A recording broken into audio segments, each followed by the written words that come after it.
अस्सलाम वालेकुम वीवर्स, कैसे हैं आप सब। अल्लाह ताला आप लोगों को खुश और आबाद रखे।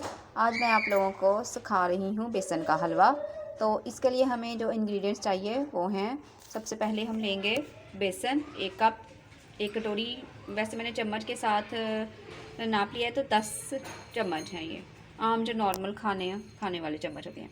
आधा कप दूध, कुछ नट्स और घी भी उतना ही जितना बेसन लिया है उतना ही मैंने 10 चम्मच बेसन और 10 चम्मच घी लिया है।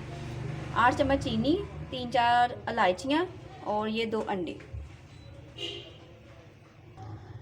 अच्छा, अब तैयारी में सबसे पहले हम ऐसे करेंगे कि इसकी जो चीज़ें हैं वो तैयार कर लेंगे।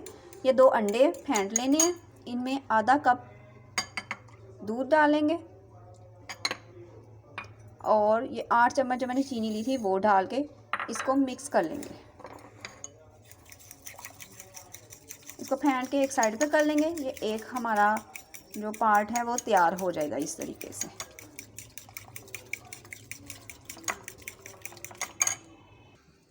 ये देखिए, मैंने बर्तन में बेसन डाल लिया और इसको भूनना शुरू कर दिया है। ये 5 मिनट इसको ऐसे ही भूनेंगे और 5 मिनट बाद इसमें इलायची और घी शामिल कर देंगे और फिर घी में ही इसको भूनना शुरू कर देंगे। जब इसका कलर चेंज होना शुरू हो जाएगा, डार्क ब्राउन होना शुरू हो जाएगा और इसमें से खुशबू आना शुरू हो जाएगी बेसन की, तो समझे कि ये बेसन भुन चुका है। ये देखें जी, ये इसका कलर भी चेंज हो चुका है। बेसन, घी और इलायची ये डाल के मैंने भूनना शुरू किया था और इसमें से बहुत अच्छी खुशबू भी आना शुरू हो गई है, जो बेसन की मखसूस खुशबू होती है भुने हुए बेसन की। तो अब बाकी हम काम करते हैं।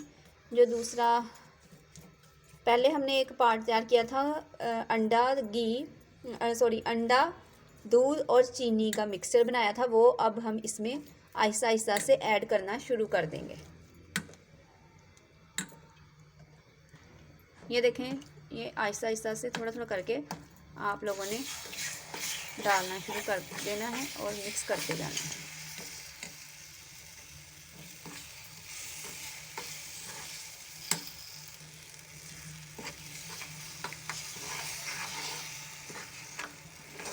ये थोड़ा थोड़ा करके डाल दी जाना, मिक्स कर ही जाना है सारे। अब एक दफ़ा जितना रह गया डाल दें इसे।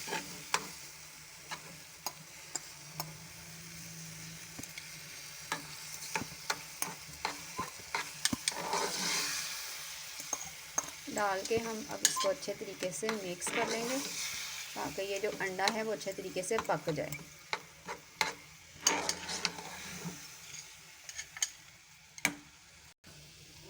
ये देखें जी, अब ये अंडा भी इसमें पक चुका है, जो अंडा, दूध और चीनी का मिक्सचर डाला था। और इसको जब हम पकाएंगे तो साथ ही इसने घी छोड़ देना है। ये देखें,